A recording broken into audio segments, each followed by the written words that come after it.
Oh, this could be an opening. The man didn't want to have the opening. It's Lauren Sheffield. That is the moment. The moment of matters.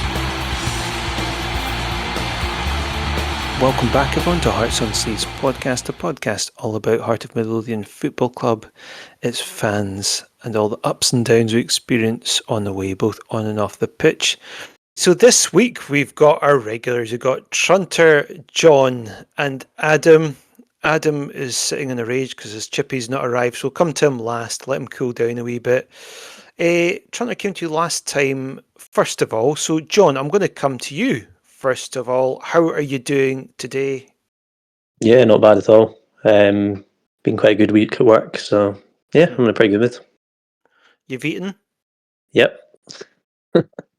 Excellent. What about yourself, Trunter? I think you're actually currently eating McDonald's. Am I right in saying that? I am, mate. I am. Amy just showed back up. She was taking a Christmas tree to her mum and dad. I was meant to drive the van down, but the van, the battery was flat, so we managed to cram it in at the wee car. And Kia Picanto, mate, whole Christmas tree in it. And so Amy's driven that down to her mum and dad's and come back with Mackie D. So I'm having the best night ever, mate. How are you? You all right? Yeah, I'm doing good, thank you. I've had a quick bowl of super noodles for dinner. I'm 42 now and still having super noodles. I like how this is sort of fairly food-based so far, but this is effectively our festive special, so talking of feasts and so forth feels kind of appropriate. How are you doing, Adam? Yeah, I'm great, thanks. Just been over 2 hours waiting for the chippy. I was hoping that ordering it 2 hours before we started would make it okay. So I might be on mute for a little while later on. But yeah, apart from that, everything's going well, especially with Hearts. So I asked the guys this week, as it is our festive special, if they want to try and get a guest on. And predictably, they all asked if we'd get Santa Claus, but I gave him a call and he did say he had some free time in his diary due to a booking falling through at Celtic Park. However, Mondays aren't good for him, so I propose we get on a guy whose first name sounds a bit like Joey Noel.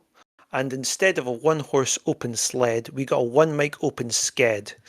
He is the editor of Heart Standard. He is host. He is a host of Heart Standard podcast.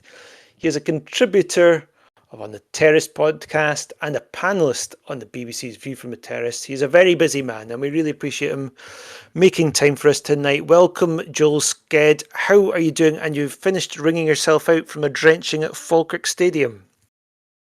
I was actually well undercover, so I did not get soaked in the slightest, thankfully, but it did look like all the rain was heading into the away end. And yes, thanks for having me on. It was very much worth it for that introduction. I was actually offered a ticket to go to the Falkirk game, however, it would have been the Falkirk end. And given, I think I made a good choice just staying at home, not just because of weather, but also because I can't guarantee I would have been able to stay in my seat after taking the lead after a minute. But that we can come to that later on. First of all, Joel, I kind of want to, before we talk about the recent Hearts, I was hoping to get a bit more about you and find out a bit more about you and your Hearts supporting journey and so forth. What is your sort of earliest memories of supporting Hearts, and how did you start supporting Hearts? Is it through family or just location? Or Yeah, so it was very much my dad. He grew up in Trinent, born bred in Trinent, and even though his dad was a Hibs fan, so my cousin, my cousin who's a few years older than me, he is a big Hibby. My dad is a Hearts fan because his uncle was a Hearts fan and took him to games, and I think he went to. It was at the time where he'd go to Hibs 1 week, Hearts the other, and so forth. But yeah, it was through my dad, and just early, I can't remember. There's some games I can remember going to. Like I remember going to East End Park away.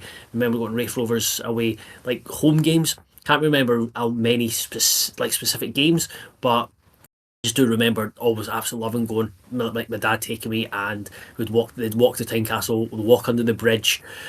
if you're coming from the Dalry side of things, and there used to be a wee shop just before you went under the bridge, and remember getting a chocolate and then just enjoying going to the game and getting a pink afterwards and seeing the scores and stuff. So they're just like just general memories like that. And it wasn't until I was, so it would only take me sporadically. Certainly wasn't so only a few times a year, which I obviously wanted to go more, but it wasn't until I was like 13, 14, started going regularly with mates. I think that was the 03, 04 season, and then first season ticket was 05, 04, 05, which there was, even though we finished, I think it was fifth that season, there was plenty of memories. It was European games and the Andy Davis game at Tynecastle Park, and falling in love with like Lee Miller, and then from there it was just obviously into the Romanov times. So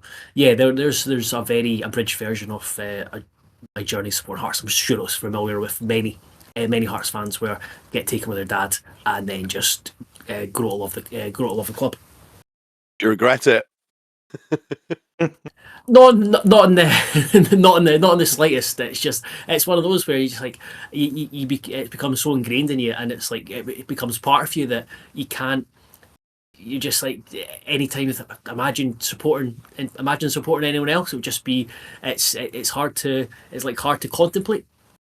I think for me, I always find it really bizarre when you hear about people who have like a second team or two teams. To me, that's just never ever been on my radar whatsoever. I kind of get it when it's like one maybe in England and so forth, but yeah, just I don't know. I've always been a one team person, you know. Like I don't have a second team, but I do have soft spots for St Johnstone because my gran supported them. Yeah, I went to when I was younger. My best mate, he is a Cowdenbeath fan, so we like any time.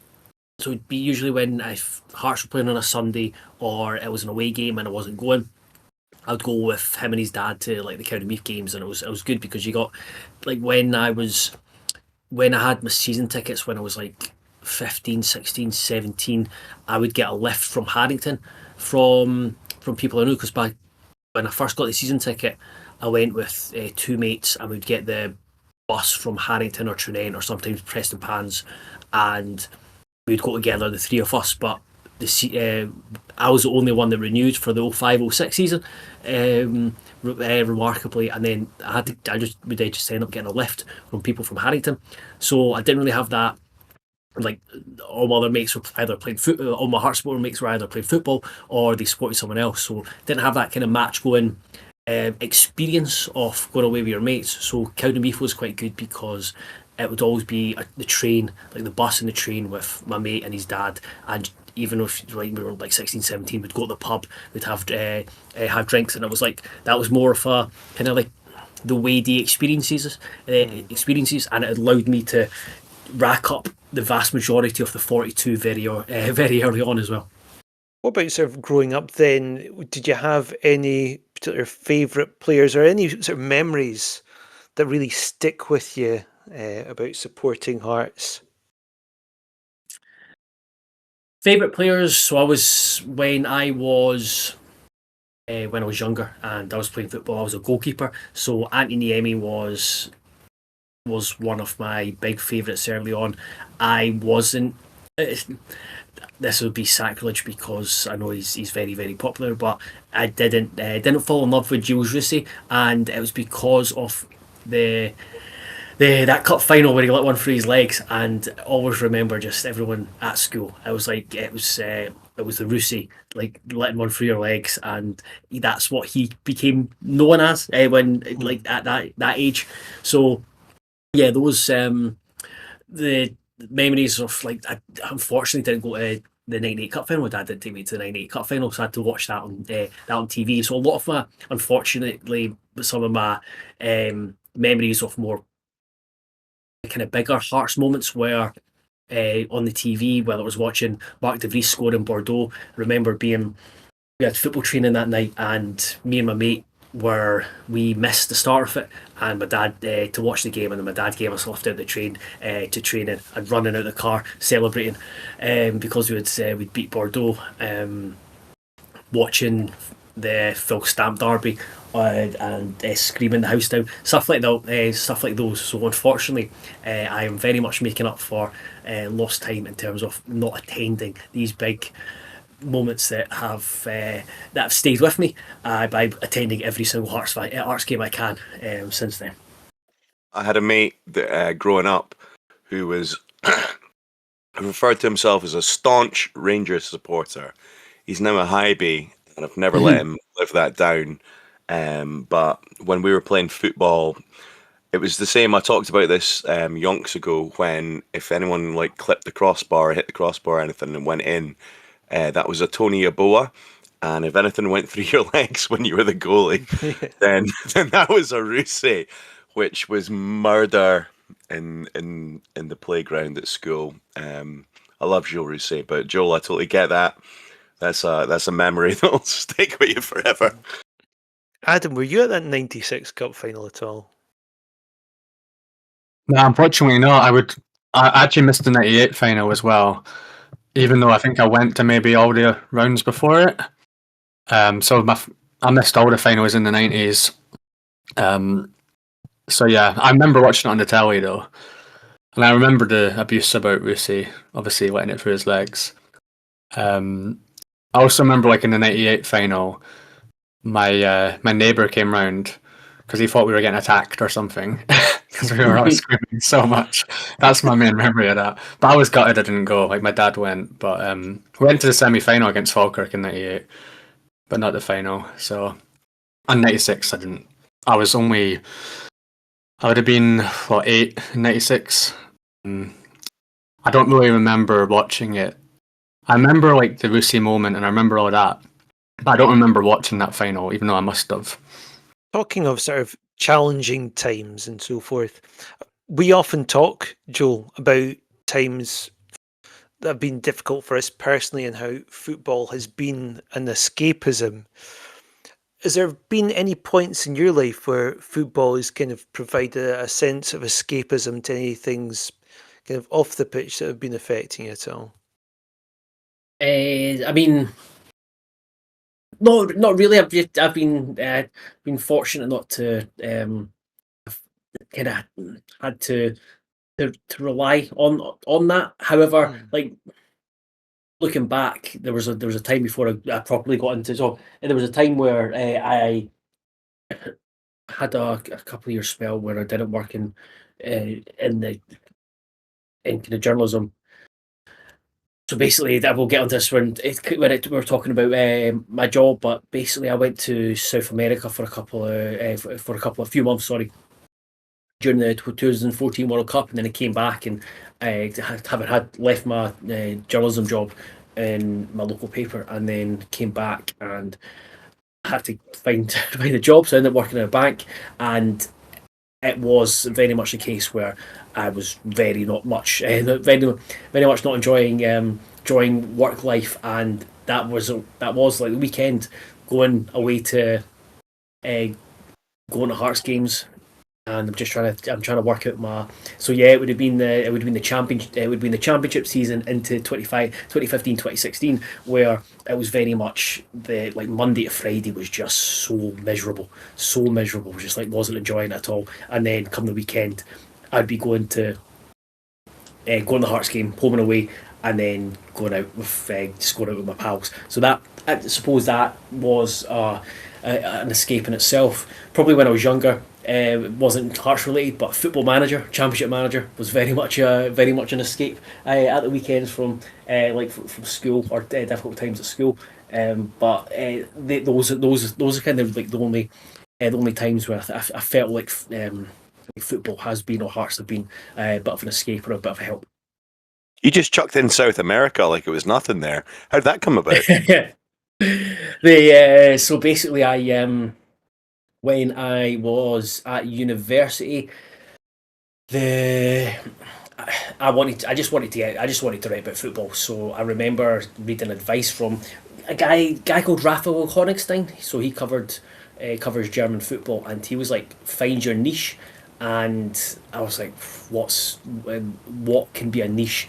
And I really enjoyed watching Marcelo Bielsa's Chile at the 2010 World Cup, and then one of my all-time cult heroes of hearts is Mauricio Pinilla. So I kind of combined those two. So I thought, all right, well, why don't I just get into Chilean football? So yeah, I took a very sad niche road down to Chilean football and ended up going across to Chile during the World Cup in 2014 and doing a wee bit of freelance work, but also doing a bit of travelling, and ended up going to Argentina. So that's where the South America comes into it. Did you ever get to meet Pinilla? No, I've he's my unicorn. He's the one where if I ever get an interview with him, that's me. That's me. Completed this job. I've had a couple of hopeful what do you say, kind of hopeful links to him.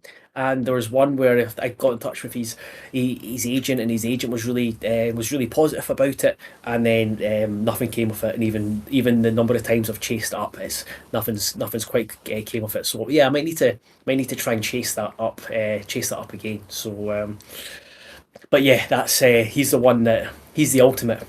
If not Romanov would be second, but Mauricio Pinilla would be first. Hopefully, we'll get Pinilla on the pod, and maybe we'll do one from Romanov's submarine as well. We'll get you on.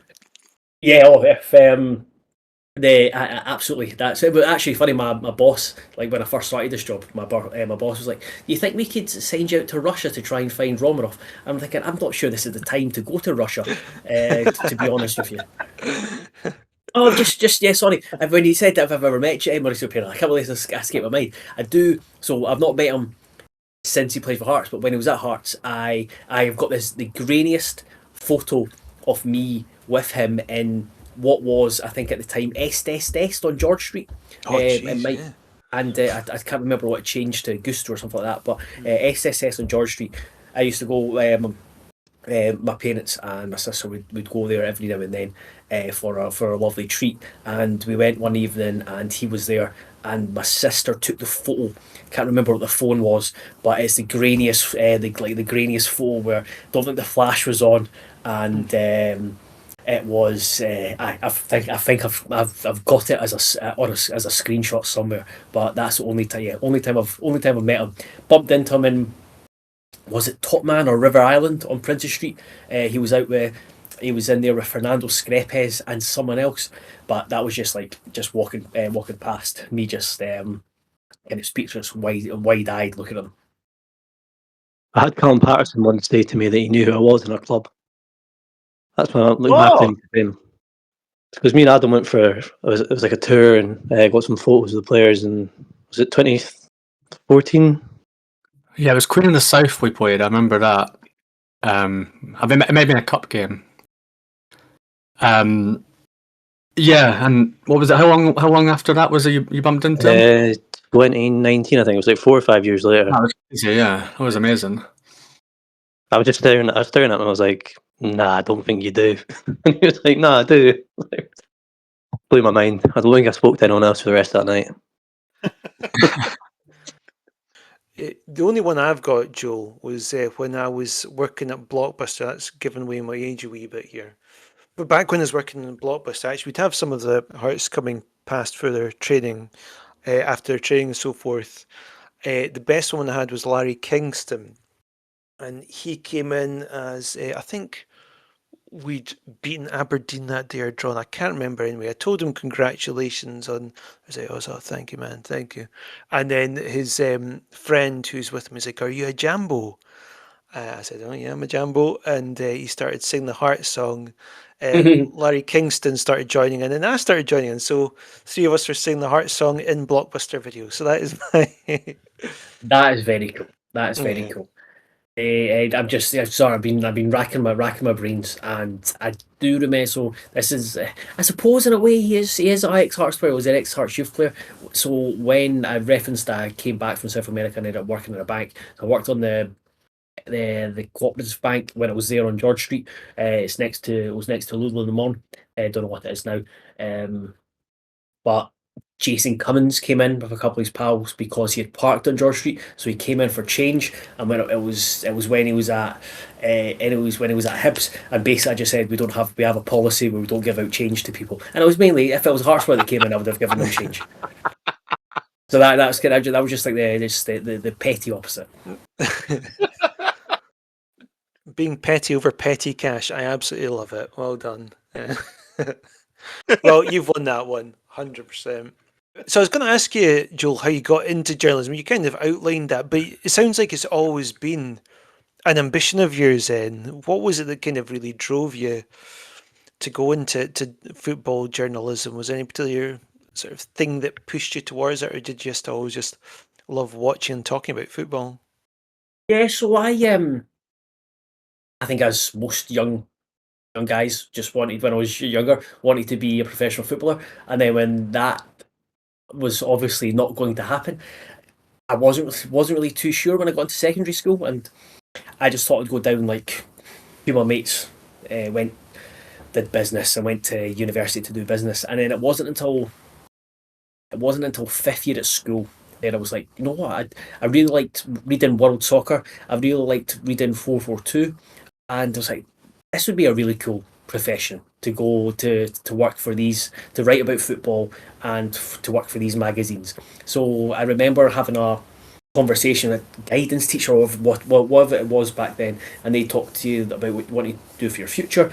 And it was also at a point where I hated school. It was fifth year, I just couldn't wait to leave. And that year was an Int 2 in English, and basically she said to go to uni I would have to get a B in higher English. So basically I was like, fuck, I'm gonna have to stay at school. So I had to get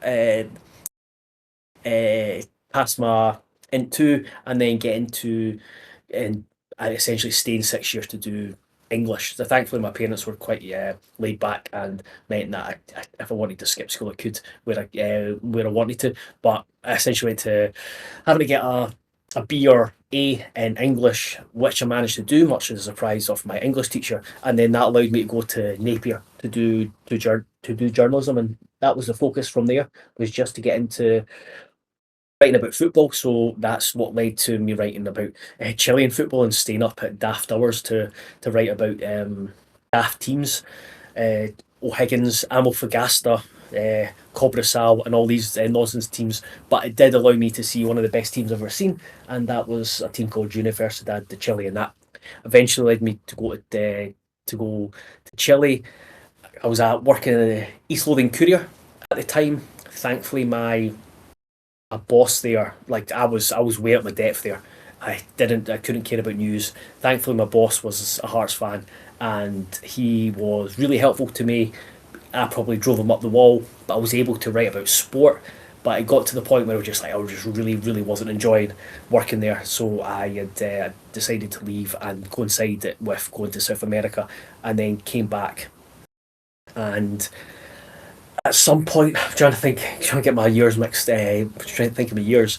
At the same time, I got involved with the Terrace podcast because I was, I'm sure all you guys are aware of Cav nightclub. Can't remember what it was called back then, when I was frequented on a Sunday night, on a Tuesday night, that I bumped into Craig Fowler, and I knew him as Forrest. I was like, I don't know how I knew, but I essentially went up to him and goes, "You're Forrester Jambo of Jambo's Kickback," and we got chatting, and then he kind of kept me in mind for going on the Terrace podcast. So essentially, I managed to eventually did the Terrace podcast, while also coming back from South America to go into and end up working at a bank. And then thankfully Craig Fowler, he was working at the Scotsman, and he managed to get me in doing wee shifts at the Scotsman, and that kind of just built up there. Started working more regularly, working for the Evening News, and then it eventually led to covering games, Hearts games, Hibs games. Eventually moved to the Scotsman, where I was covering Hearts games, Hibs games, Aberdeen games, Celtic games, Rangers games, etc., etc.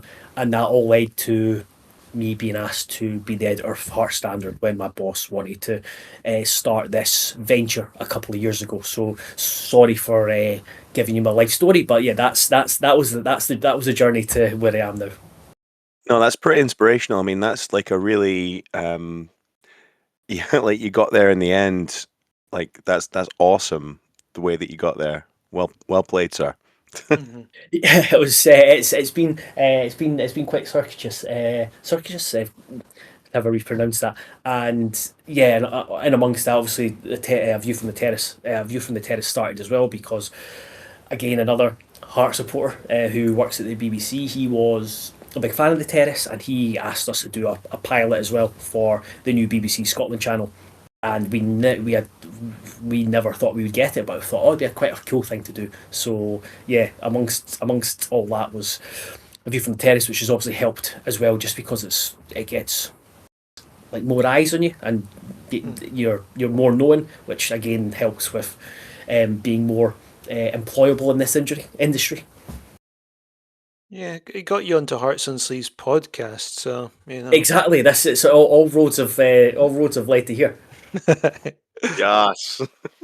So what I'm kind of also interested in is what's it like being filming on TV versus sort of recording for a podcast? Is there any sort of key differences at all? You have to be way more prepared for the TV. Mm. It's like the doing a podcast. You can go off on tangents. You can be laid back. You can be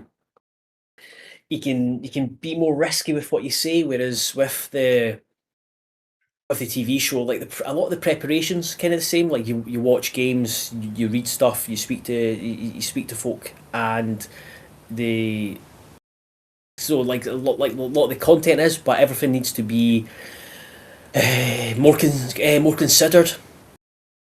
You have to be more prepared, and it needs to be streamline's not the scripted isn't the right word, but you need to be very much aware of who's saying what and when they're saying it, and that's something that's kind of changed over the time we've done A View from the Terrace. Is that with TV is that when we first started recording, we would record loads and loads and loads, and then all the best bits would get edited together. Whereas now we go into the studio. So we used to go there from like 8 o'clock 8 o'clock in the morning till 5 o'clock at night, maybe longer, maybe 6 o'clock at night. And now we go to the studio for 8 o'clock, and we're like done by midday.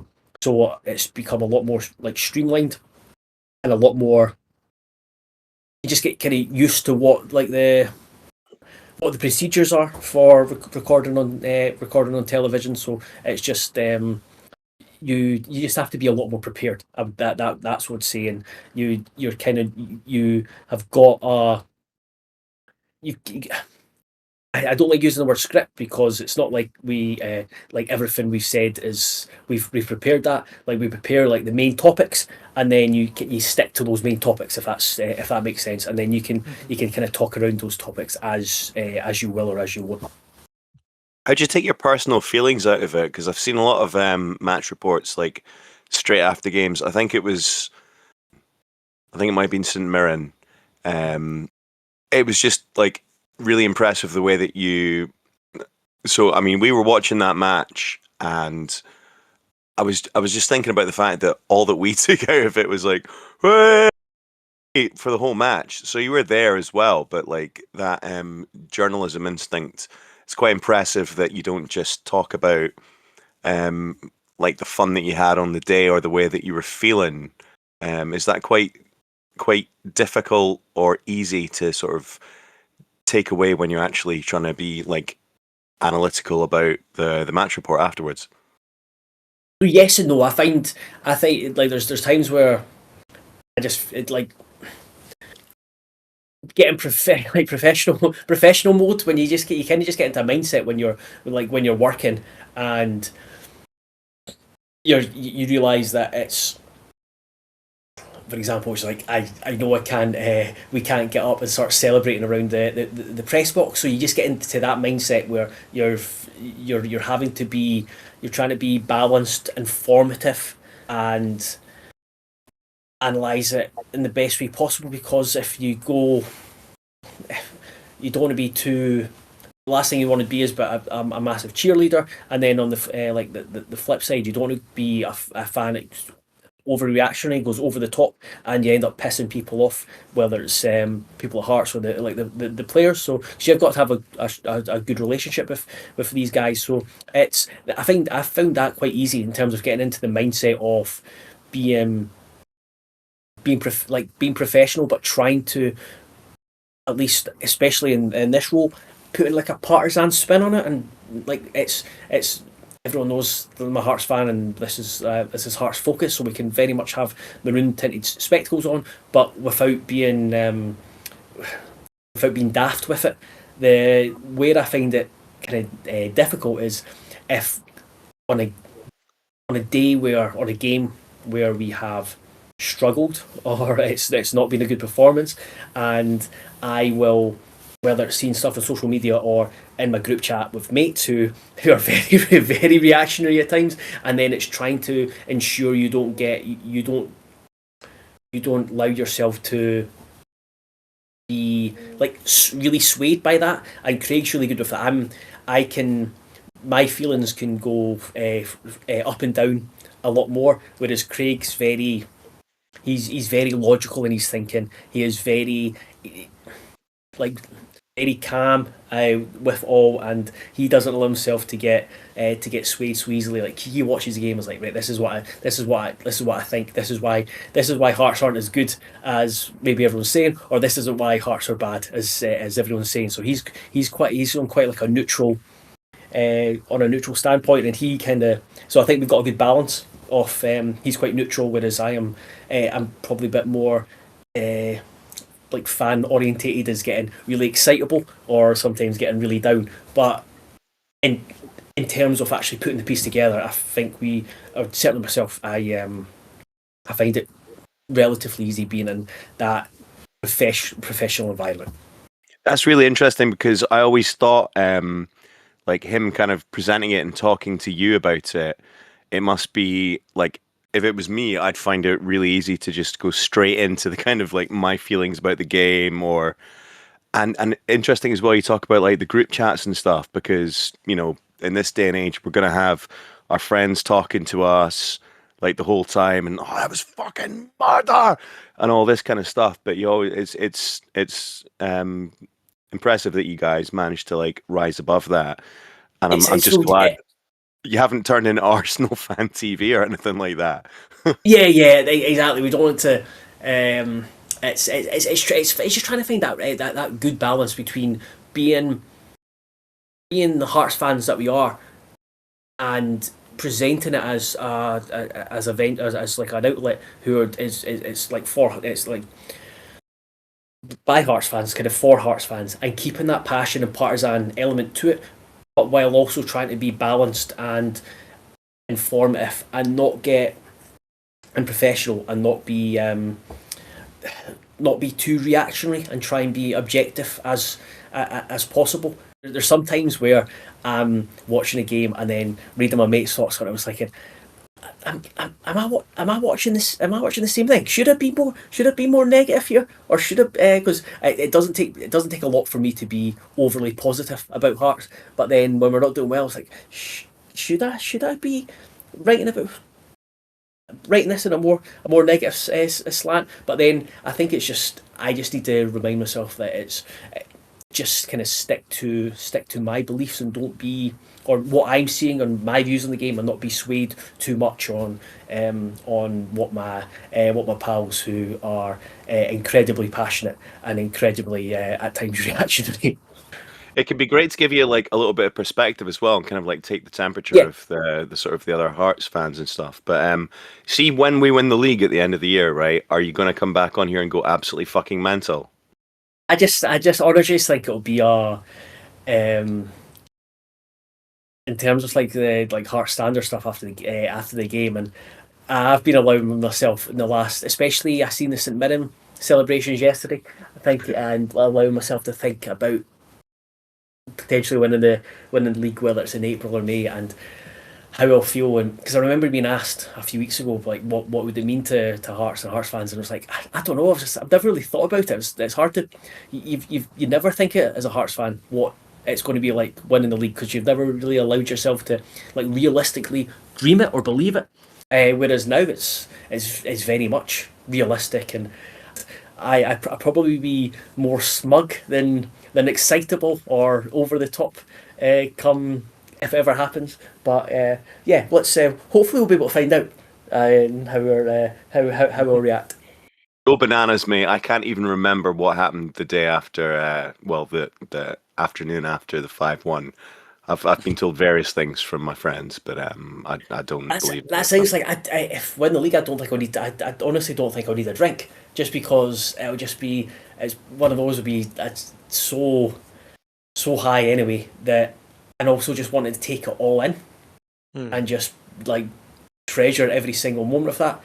That being said, as soon as there's a pint of Tennent's in the vicinity, I will have a celebratory pint of Tennent's or 6. Do you have any kind of ambitions for what you want to do with Heart Standard in the future? Obviously, you've got the podcasts and you've got the articles at the moment. Is there anything else that you want to add, or any kind of, I don't know, any kind of features or any types of articles, like a different direction you want to go in? No, not.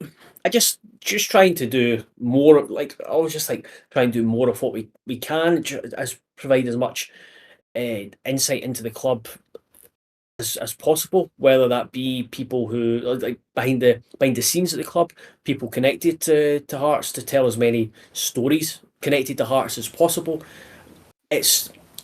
I'm always of the view that I want to do what we're doing, but do more of it. I'd love to do more like in-depth features on certain people, or for example, why the feature I want to write is like about Hearts and why Tynecastle and why it can't be expanded, and why the corners can't be filled in. I want to do more features on Big Hearts. I've got one I did. Well, for example, I went to one of their project. I went and visited one of the projects in June, but it was before.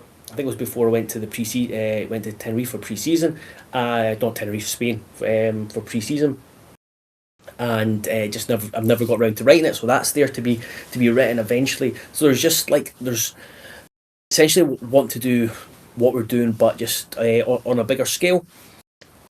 At the same time, I'm always open, like my ears are always open, or for our readers or subscribers to recommend stuff, to tell me what they want to read, and I think that's important as well, because there's no point. It's I want stuff that Hearts fans are going to enjoy. So if there's a direction that people would like to see us go in terms of some of the content, then I'm all ears for people to make suggestions. People do email in and give suggestions, and I try and incorporate everything I can. So yeah, that's just trying to do the job as possible, covering Heart Midlothian Football Club in best a way as possible, and in as most in-depth a way as possible. Yeah, and I think it's a really good balance between sort of in-depth articles and then how you do the kind of post-match video kind of reactions as well. So I think there's a nice balance at the moment. You get like immediate videos, and then you get like obviously a lot of good content. So yeah, it's been a really great addition to Hearts, I think, having Heart Standard. Yeah, YouTube's definitely a thing where our bosses are keen for us to do more of. I think at the moment we put out, trying to think, between 2 and 4 videos. 4 videos on a very busy week, a week. But I would say in the new year we're hoping to essentially have one up Monday to Friday. Monday to Friday, and the reaction as well. So potentially between 5 and 6 videos a week. That's a big thing that we want to do more often. With that, we're going to try and get more voices on as well within that, because I'm conscious that I don't want it to be just Craig and I all the time, because people will just be like, I feel like I'm fed up listening to me. So if I'm fed up listening to me, I'm sure people will just like, oh, there's another Heart Standard podcast with Joel and Craig. Let's say I'm available. Break from these guys. So yeah, I mean that's one thing we're gonna do. We're trying to, like we've done with Scott and Mark Donaldson and Liam from Listen to My Story, is trying to bring in more like voices from the Podcast Sphere of Hearts, because I mean, there's plenty of folk out there that do speak about Hearts and can speak about Hearts with like insight, authority, knowledge, a bit of humour as well. So yeah, absolutely. I think with YouTube as well, it's quite a key thing to get people involved, especially this generation. Like I myself, I watch quite a lot of YouTube, and I think even just having like a short, maybe like 10, 15-minute video, you know, a lot of people, obviously with like things like TikTok and stuff, the attention span's a lot shorter. But yeah, Yeah, absolutely, and I think that's one thing that we've noticed is the reaction videos are always the shortest after the game, so it's like 10, 15 minutes. That's always like the most watched because again, it's people will look at it and think, oh, only 10, 12 minutes, and it's a bit more bite size. I've been surprised by I 2 years ago, the thought of watching like a podcast on YouTube, just I was like, why would you do that? I would just like just listen to it, and that's what podcast is. But I found myself watching a lot more on YouTube, and I'm actually surprised by another surprise was, you think I always thought it was like YouTube was like a young man's game or young person's game where it's like a lot of younger people. That's where they consume their content, which I'm sure it is. But when you look at the analytics of it is actually that it's a lot of the older generation are very very very popular on YouTube, and they watch a lot of content. And again, that's probably helped by smart TVs where they can load up YouTube, type in Hearts or whatever their preferred topic is, and they've got all this content to watch. Would you think about doing like video interviews with like former players and stuff like you get on other podcasts? Yeah, You know, yeah, absolutely. articles so far. Yeah, absolutely. So that's one thing is when we have these when we do interviews with former players, I've tended to keep it to written just because again we're trying to build our subscriber base on Heart Standard, but it's reached like a good point, and I do see more and more people wanting to have the interviews in like kind of video form. And Mark Donaldson's done some crackers with Scars from the Funnel, Yeah. and that's definitely something that we want to do more of. Sometimes I just find it's at times it's easier to do just to give someone a ring and just talk about it. But I think you see it more and more. People are just being comfortable doing stuff over video and doing YouTube. So yeah, we'd like to do more of that with former players, but also current players as well. So we will get like every now and then we'll get to have exclusive interviews with current players, and that's another thing we'd quite like to film some of them if they're comfortable with it,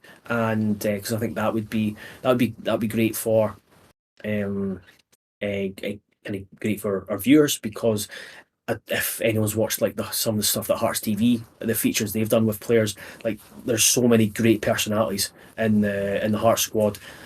I'm just trying to think of like everyone's a really good personality, or everyone's like a really really nice person, and I think that would come across strongly on it. But again, it's more the logistic side of things, just because footballers are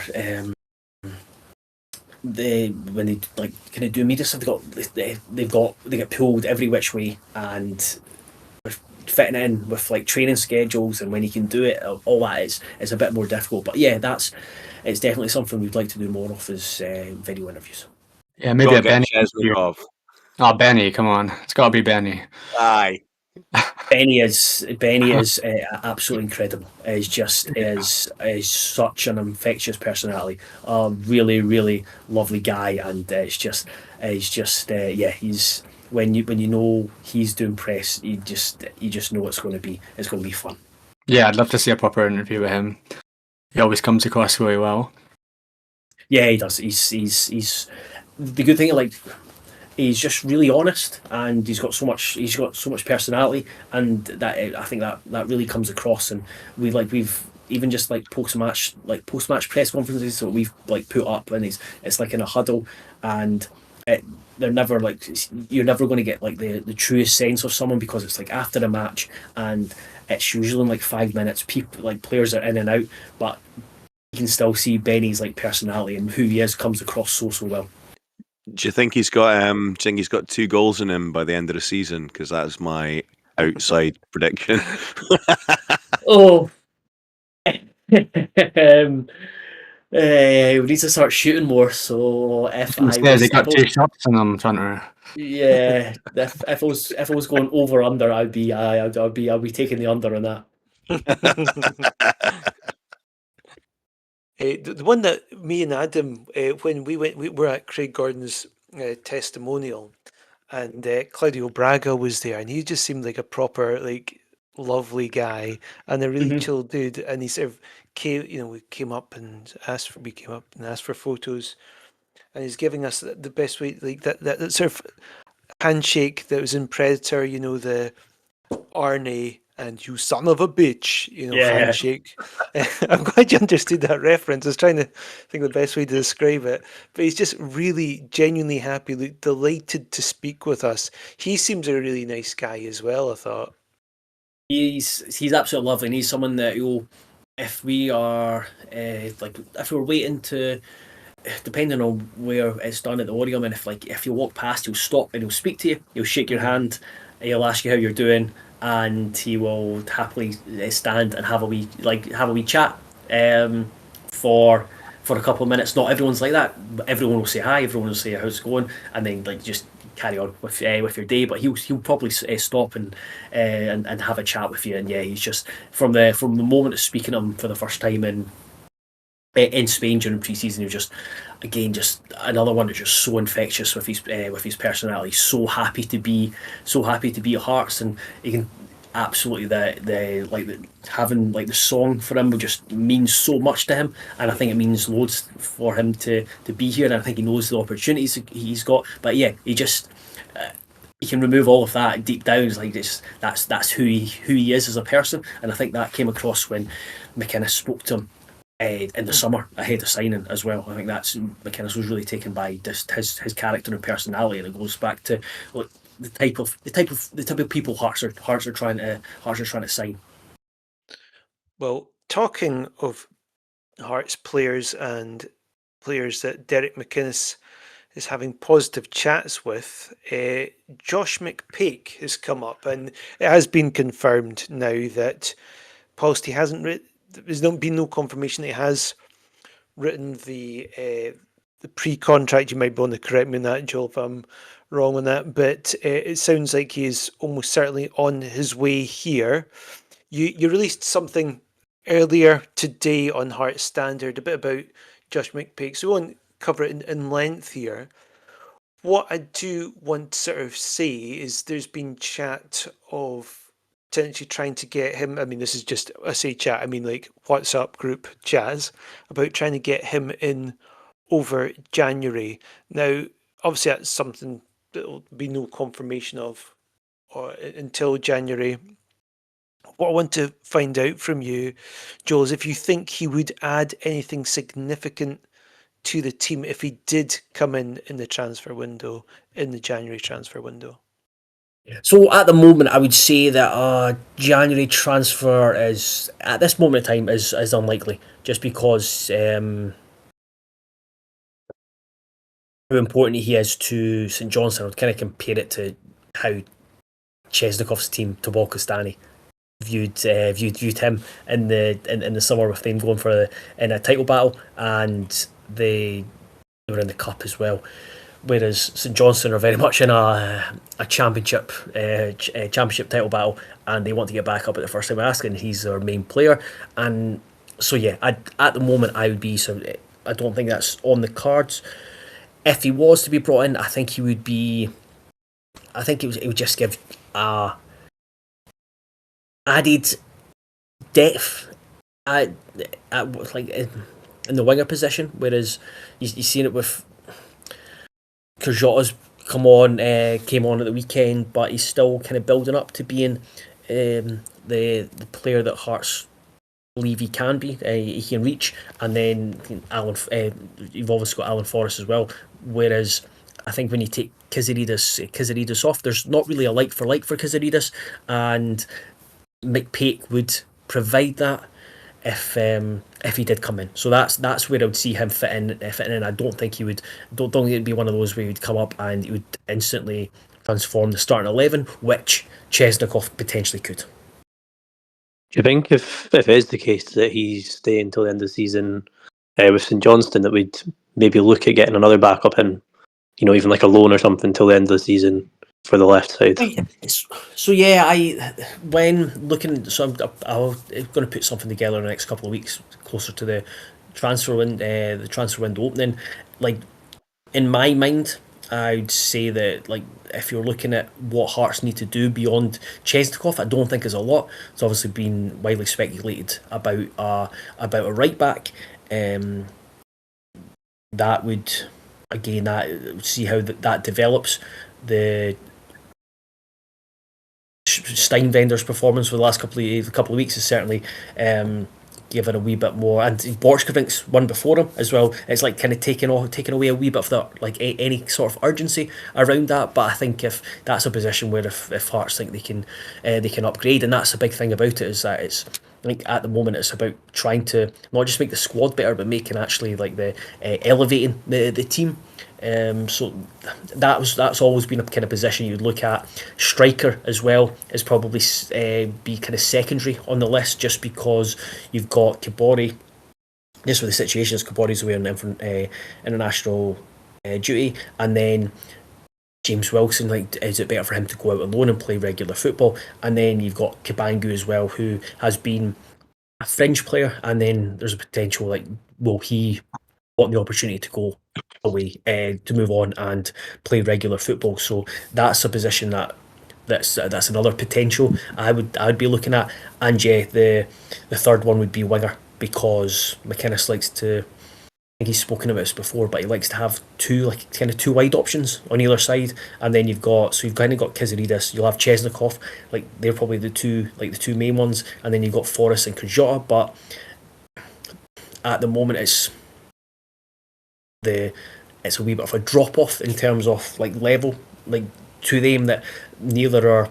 Kajota's at the moment, it's not being viewed as a potential starter, and then like Forrest is coming into these kind of final 6 months of his deal. So yeah, those are the three.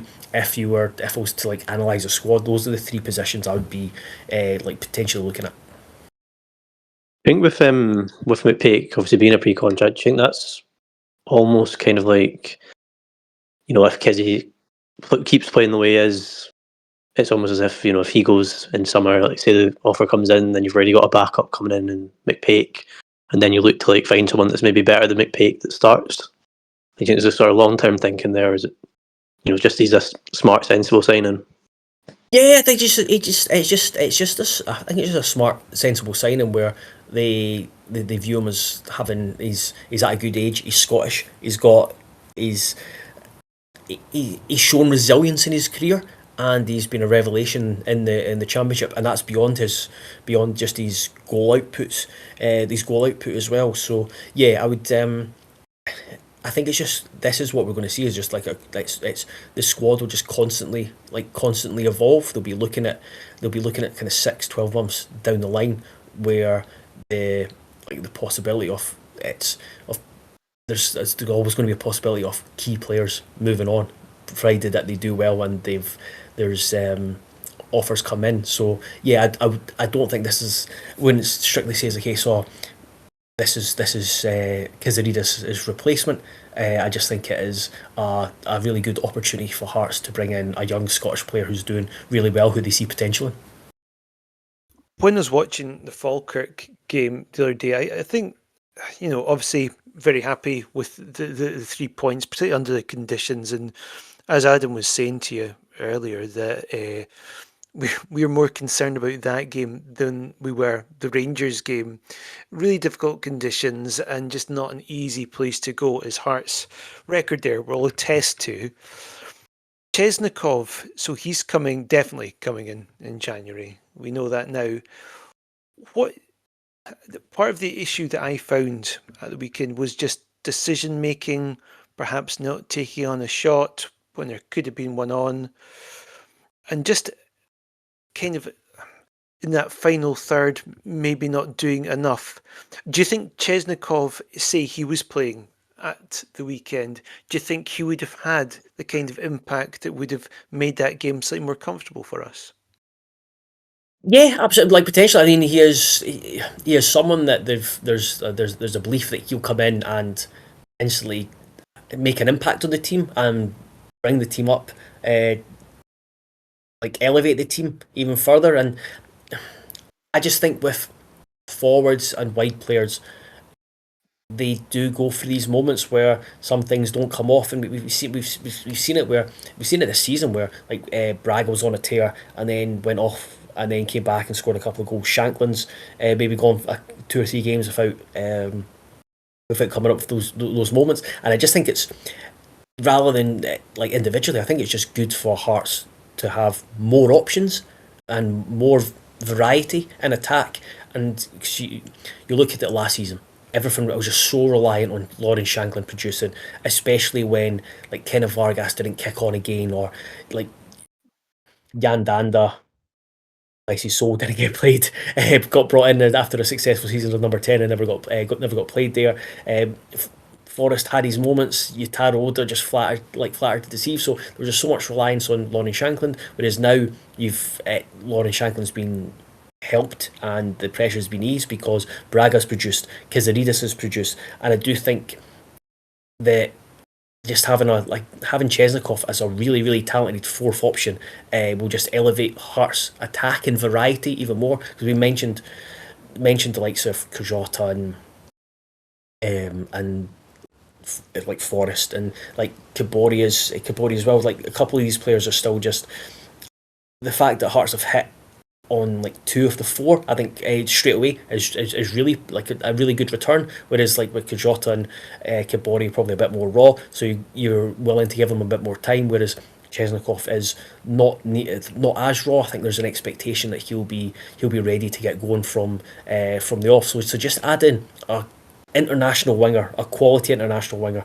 to this attack is only going to elevate it. And yeah, it's going to be those moments where the forward players maybe have an off day that you've got an added option, another option to deliver is only going to help this Hearts team be more successful and be even better in attack. Because yeah, decision making is, and I think that just comes where the very best players make really good decisions all the time. Like we are at Hearts and at the start of this journey where players are not quite at that level, so there's always going to be wee dips. But I think it should remember this Hearts side are still the top goal scorers in the league, and away from home, top goal scorers away from home, scored twice as many goals as Celtic away from home. So yeah, not doing too bad.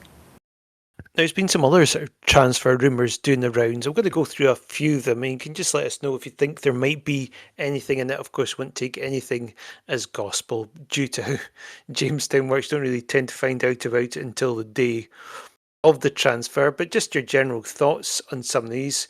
So first of all, there's Daniel Carlsbach, the Norwegian striker. Think there might be anything in that? I will preface this by saying I wouldn't be surprised by like anything, because the where Hearts are operating now and transfers in general, they're just they're so like temperamental, and how everything works. It's always difficult to get a handle on. But Carl's back. I mean, he would be an unbelievable signing, but I just look at where he is, what he's produced, and his pedigree, that I just wonder if he is, despite us having operating in different markets, I just wonder if he'll be a wee bit too expensive for Hearts. Yeah. There's 3 others that John's kind of put together. I'll bundle them all as one. There's Reginaldo, Brazilian striker. David Watson, obviously from Killie, and there's Harrison Ashby from Newcastle. Any thoughts or feelings about any of those, and if you think there might be anything in any of them? So I spoke to someone who knows a wee bit about the Reginaldo. That I'm sure he's the boy that's been playing in Latvia,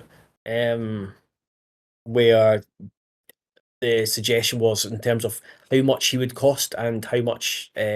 So he would likely cost 7 figures, and whether he'd, and the person who knows a wee bit about him suggested that would be an overpay. So I'm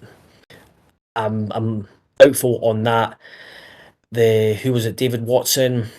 I mean, he ticks a lot of boxes in terms of being young, Scottish. I think he's going to be out of contract. Has that Denton McInnes connection. So I don't know if I really don't know if Hearts have an interest in him, but he's certainly someone who I would be immediately looking at and thinking, yeah, he would be a really smart pickup. I like a lot of what he does, I like his qualities, and again, it's fine with me saying this, but it's how Jamestown rates everyone. And then who was the third one? Harrison Ashby. Yeah, he's been doing the rounds for a while. That's a big thing, is that Hearts are very much in with Jamestown, especially with Jamestown, want everything kept under wraps as much as possible, because they don't want other people, other clubs becoming aware and wanting to come in and outbid or steal the player, which has certainly happened once in the summer. So, but in terms of Ashby, I don't watch a lot of English football, so I don't know too much on him. But again, young players, obviously he's got his Scotland Youth International, and as a position that is one that could be looked at as well. So, he's certainly been doing the rounds. I might be wrong, but I'm sure I saw something online saying that the Reginaldo boy's out of contract in January, or he's out of contract already potentially. Oh, I don't know if that's true, but that's what I've seen anyway. Is it Reginaldo Ramirez? Yeah, I've got a feeling that someone said his contract was up like in December or something. His contract's already up. His contract apparently expired in the end of November. Right, so I wonder if maybe that'll make it a possibility then. Yeah, so they absolutely. It's got a decent goal scoring record in Latvia. Union Saint Jean-Moi, I think they've been active in the Latvian league over the last couple of years, bringing in players. My only thing would be, if I was looking at again, I don't know for gospel, but if I was looking at the profiles of striker that Hearts may want, I'm not sure he fits into like that profile. His profile strikes me a bit more of a Braga profile, whereas I'd be looking if I had it my way, I'd be looking at a kind of more target man, like someone like Karlsbach, who's more of a target man type striker. Just quickly on the Falkirk game, Joel, was there any sort of particular standout players for you during the game? I know a lot has been said, has quite often been the case this season, about Devlin and Milne. Any other sort of special shout-outs or thoughts on performances in general in the game? Yeah, general view was that it was a really big win, a really professional win. The timing of the goals were perfect in terms of the first coming in within 2 minutes. I know for a fact there have been a couple of hibbies that turned off as soon as that goal went in, and I would imagine there'd be quite a few more. Whether it was Hibs fans, Celtic fans, other fans who were looking for Hearts to slip up would have done so. So it was very much a case of just get in to Falkirk and get out with 3 points, and that was achieved. And it was achieved in the end quite comfortably. The Kingsley goal just completely took the tension out of the game, and it was just a perfect follow up to winning at Celtic Park and going back to back and setting up a really mouthwatering opportunity against Rangers at the weekend. In terms of individuals, I thought Braga was back to his kind of effervescent best. He obviously scored against Celtic, but I thought he was all round. He was really, really good, especially in an attacking sense. He was out of the front three. He really stood out. And then another one was Michael Steinvender. But defensively, he was really, really good. You could see his limitations attacking wise, but it's in that system where with Kazidis in front of him, he didn't have to do too much attacking, and it was very much just get the ball, playing to Shanklin's feet, or send it down the line for Kazidis to run onto or get on the ball. But defensively, I thought it was really, really good against Ethan Ross, who is one of Falkirk's more dangerous players. He was very, very quiet. Steinvender, he gives you at right back, he's pacey, he gives you real aggression, he's got he's good in the air. He's good in the air. He's a centre back, so he's good in there anyway. But for a full back, he's excellent in there. His one-on-one defending is really good, and I thought we saw that. And it wasn't. I don't think it was a game for sparkling performances. I just think it was a game for guys just doing their job, winning their battles, and Hearts did that. Halkett for Scotland. I mean, I'm a massive fan of Halkett, and I would 100% have him over Hanley. Kind of see it, not at the moment, just because we know what Steve Clarke's like. He's got his favourites, and understandably so. That was a big thing. He's made no.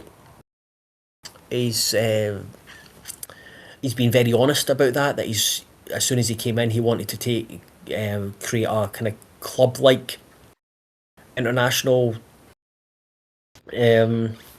scene where there is a kind of spine of players that he relies on and trusts, and I can understand that. So it makes it even more difficult for players who maybe be on the outside looking in to actually get into the squad. But shite that though, isn't it? Like I hate that. I know exactly what you're saying, and I know it's probably not going to happen. But just on how well he's played and how well he is playing, the fact that he's probably not going to be on that plane is mental to me. So yeah, I mean, I suppose part of Scotland's success has been that like club like feel to, or the like scene of the Scotland squad that Clarke's built. So it has had its positives, but yeah. So if you're doing it on like performance merit this season, then Halkett is in ahead of Suter. He's in ahead of Grant Hanley. I was just going to say he should be absolutely ahead of Suter and Hanley. I know Hanley's probably the one that we're all thinking get him out, but yeah, he should be way up. I think he should be basically first choice centre back for Scotland. So I think two things on that. In that, I think it's if I'm right in saying it's a bigger squad. So that opens up the opportunity for more players to go and Clarke to bring more of the like quote unquote outsiders into the squad. He has been called up before by Clarke, I'm sure, during his time at Hearts, but he didn't end up getting a cap. And then all he can do is continue just playing as he has been. And if he is the starring centre back for the Scottish Premiership winners, fingers crossed, then he just becomes really hard to ignore. Yeah, for real. Now, Joel, before you came on, I sent you a bit of a challenge, and that was to come up with your top 5 summer signings. What has been your biggest disappointment of the season so far, your biggest surprise, and who you think's the most improved player? It's kind of like a halfway check-in for the league so far. So I actually thought the 5 were pretty obvious, and then it was just a case of putting them into an order. So I think number 5, Ocean McEntee. He is.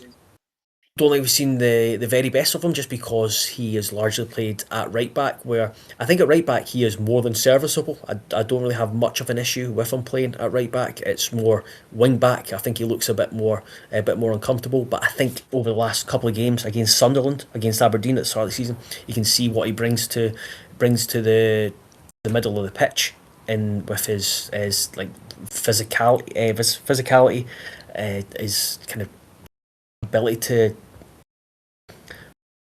be a bit bombarding with his runs, and just think he's kind of suited to Scottish football in that sense. And I always go back to what Dennis McInnes said when he first signed him. He said there's going to be games There's a certain number of games in the Scottish calendar where he's perfectly suited to, and I'm looking at Celtic away. He was perfect for that.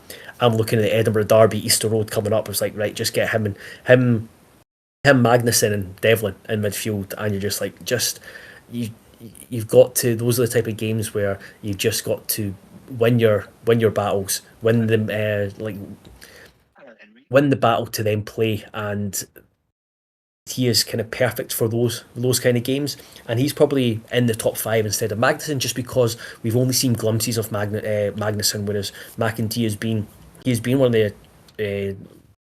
of the players who's built this McInnes' spine. I think he's 3rd or 4th most minutes from a Hearts player this season, so he's got that trust from McInnes. So he was in at number 5. Number 4 is Schwolo. He has been, Kamonic mistake aside, he's been very reliable. I just think he's just kind of everything you want in a goalkeeper. Occasional, once a game you'll have a poor kick, but he is pretty reliable from that side of things.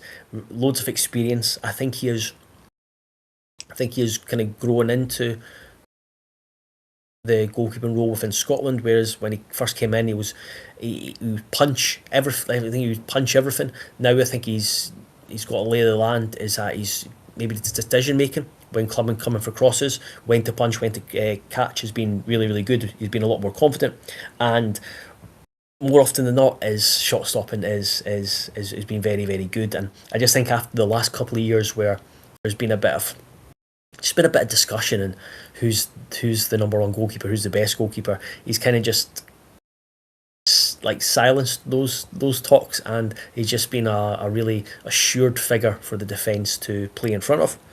Number 3 might be a surprise to, so 1 and 3 have my number 1 and number 3 could I've probably been swapping in and out, but I've gone for Alec Kiziridis at number 3.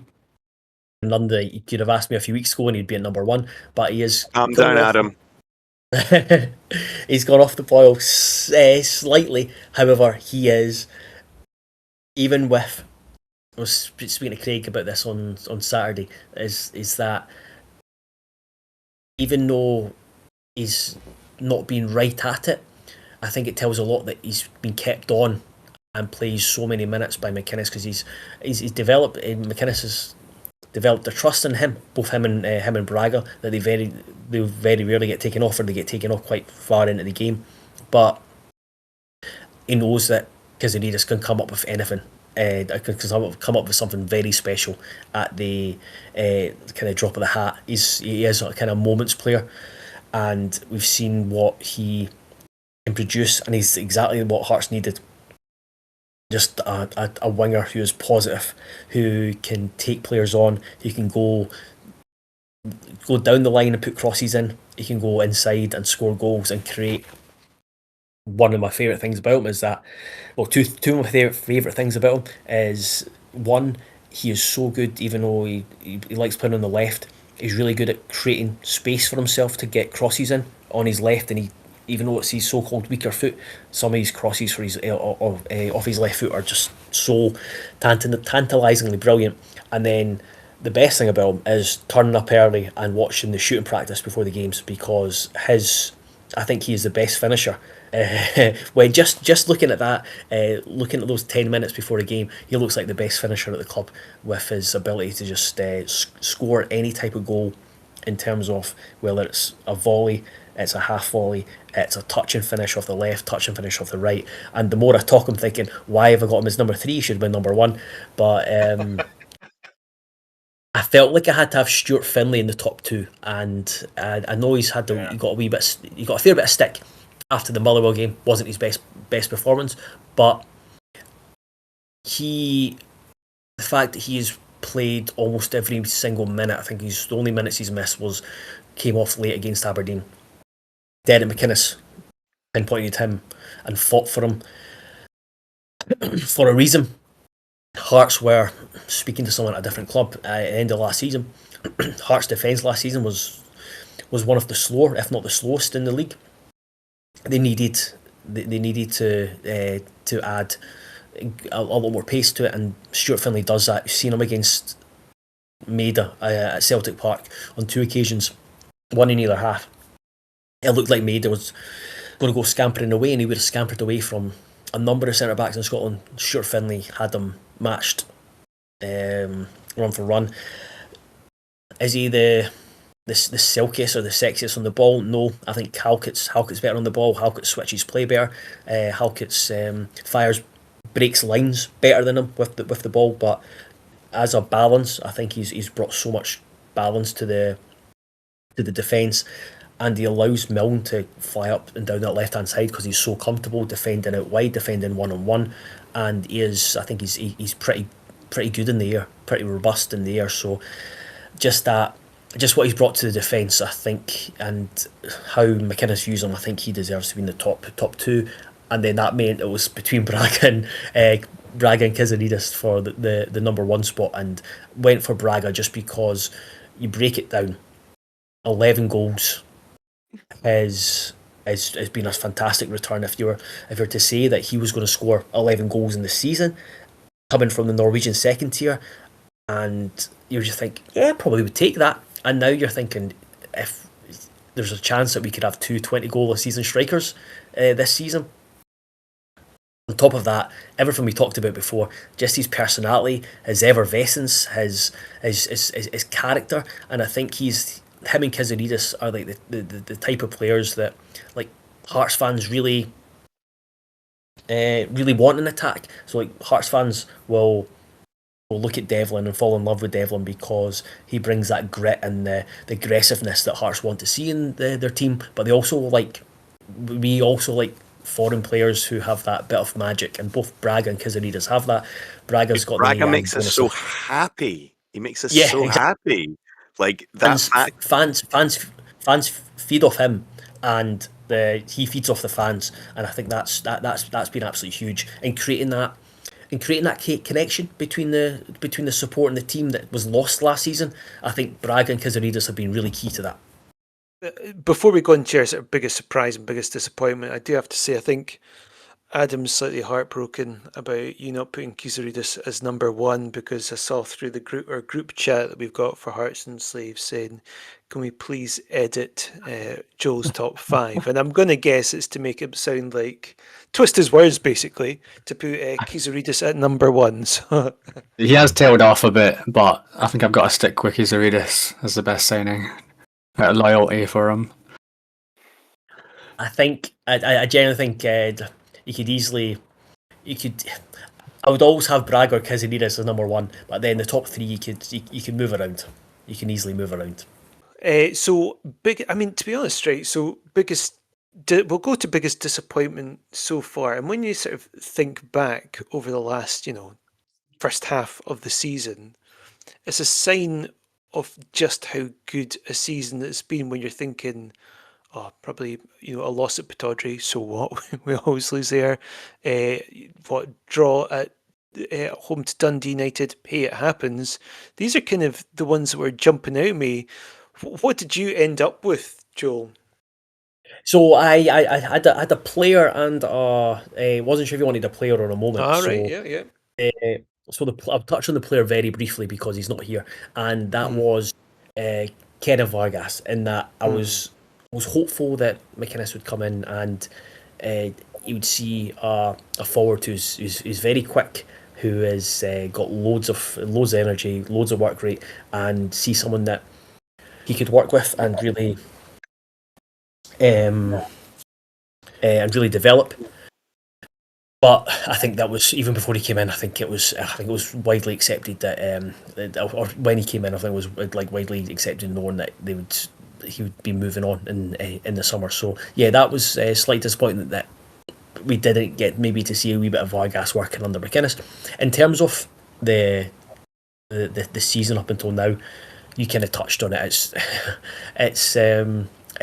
There's not many disappointments, which is great, and I think the 3 games were the St Mirren game, losing on penalties, and then you kind of look at it and like it's just losing on penalties was just frustrating more than anything else. And then the home game against Kilmarnock, that was probably my biggest disappointment in terms of performance. And then my biggest disappointment in terms of result was the Aberdeen game, just because if we played that another 9 times, we would have won at least 8 of them, and drawn the other one. That was the only time we were losing. I thought it was we didn't get the result or our performance, and certainly the chances we created merited. And so I wasn't disappointed about the performance. I was disappointed about the fact that we lost to Aberdeen, and we still haven't won there since 2016. And the fact that I really, really wanted to win at Pittodrie. I really, really want to win at Pittodrie. So that was the obvious biggest disappointment. Not the performance, but just the result. I suppose the other thing that jumps to mind as well, just that it could be. See, for me, it could be biggest disappointment, but then it could also be biggest surprise for the injury to a record signing. Yeah, that's a good shout. Yeah. But to me, why I'm saying biggest surprise is just that it's not really impacted us that much. I mean, look, we can look at what could have been, but we've just been doing so amazing even without him. So, I'm kind of trying to glitter a turd here, basically, I think is the way I'm trying to put it. No, but you're right, because where does he fit in? Where does he improve us? That's quite interesting to me as well. I just think he's a completely different midfielder to what we've got, in the fact that exactly he's I think he's an upgrade on, like a footballer upgrade on Magnuson and McEntee, and I just think he will. He's another player like Chesnikov, where I just think, well, these guys are not bad footballers. He's just the type of player that can elevate a team. Just going by what everything I've heard about him, and the keenness for, the desire for Derek McInnes to be able to use him. So yeah, I look at more as a fascination for the second half of the season, or an excitement of like we can improve even further. Do you know if he can head the ball at all? He's got a decent size, so I think he'll be competitive in there. Maybe not Magnuson and McEntee competitive, but I think he was. I think Magnuson can head. I knew that's where it's going, by the way. So I was just being a twat. He should have had a couple more goals. Yeah, that's that's fair. Yeah, so it's kind of one of our ongoing jokes, is just that Trunter's not Magnuson's biggest fan so far. So when you're talking about sort of he's going to be an upgrade, as you be an upgrade on Magnuson, I was just imagining Trunter sitting there thinking, yeah, well, Jan Dando's probably an upgrade on Magnuson. But you'll admit that you've seen some games as well where we can see roughly what Derek McInnes has kind of seen in Magnuson. Yeah, you're right. It's just those fucking headers. Just I've got a thing in my head that I'm just going to be an absolute arse about him all season. Your biggest surprise, Angel? Again, I went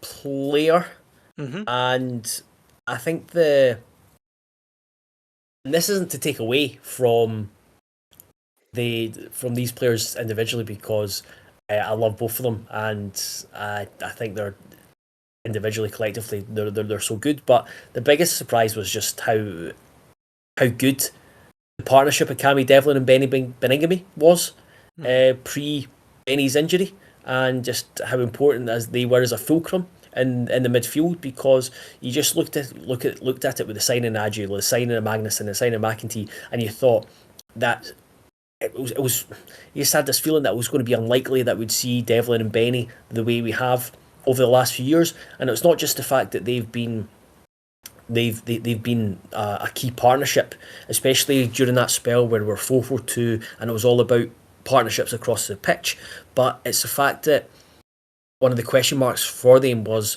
how they would react to what McInnes wanted of them.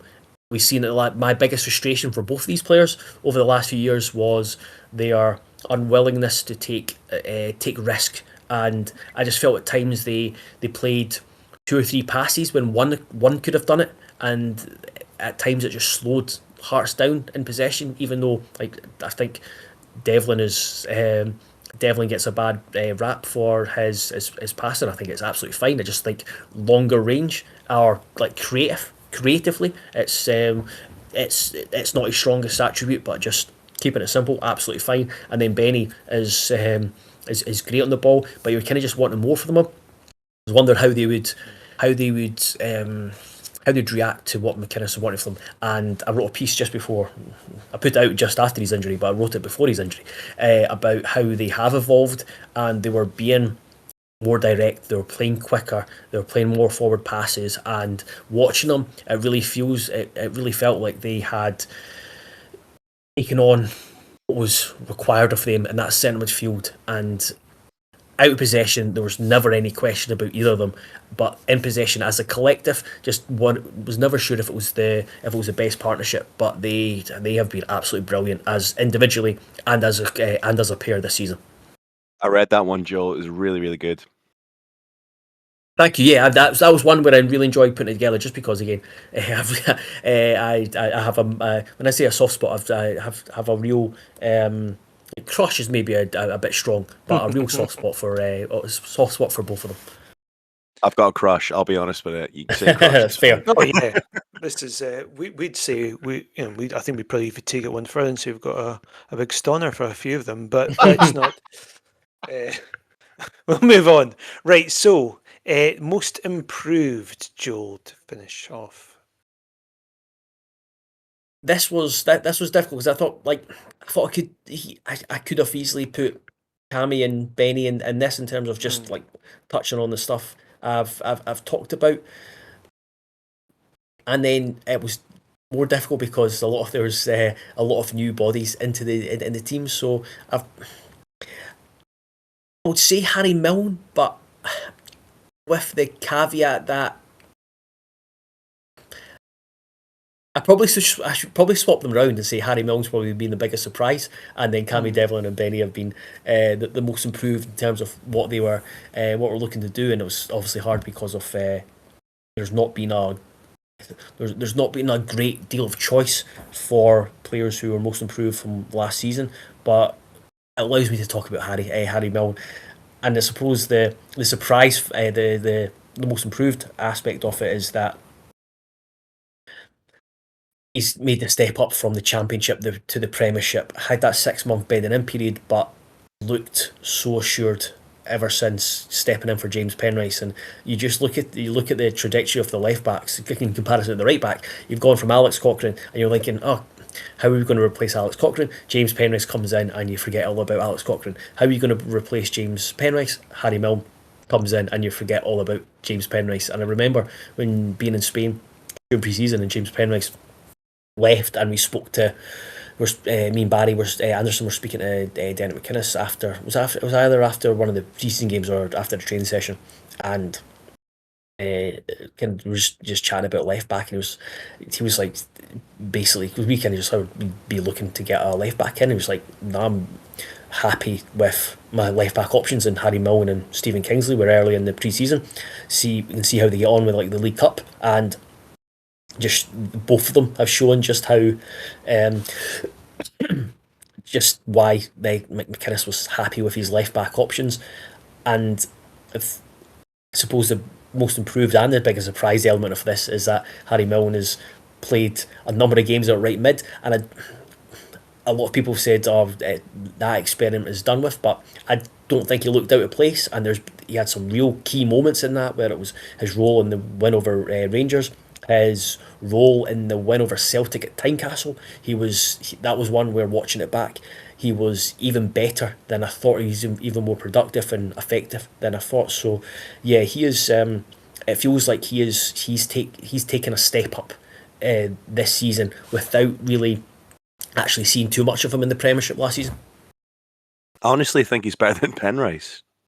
Don't think there's much in it. I mean, I really like Penrice. I think they're similar in a way, in that they're both quite explosive and forward thinking. I think what Harry Milne gives you is that added height and physicality, and what shouldn't be overlooked is his set piece delivery is absolutely brilliant. He's created so many chances from corners with his delivery. There's something about Milne's sort of passion and like hunger that he shows. That I mean, Penrice is amazing and he was great for us, but Harry Milne is. I just think there's something about him on top of just how good he is as a player that just is maybe obviously it's maybe because we're absolutely flying this year, but yeah, I think he's brilliant. Yeah, and I think, I mean, I was going to talk about his, in comparison to Penrice, just his journey to get where he is now. But I mean, Penrice had to show resilience. There were two different journeys. But you look at kind of Milne, where he's come from the Highland League and now he's a key player for the Premiership, the Premiership League leaders, and Right. I suppose he shouldn't be surprised by the way he's taken to the Premiership, because every step he's made from the Highland League to League Two to League One to being part time to being full time in the Championship. Each step he's made, he's proven that he's belonged there, and now he looks like he absolutely belongs in the Premiership. Absolutely, he's never let himself down. I think it's brilliant how he's come up. Now, just before we go and close things off with our quiz, I do want to just briefly mention what's now become a really big game at the weekend, where we face off against Rangers.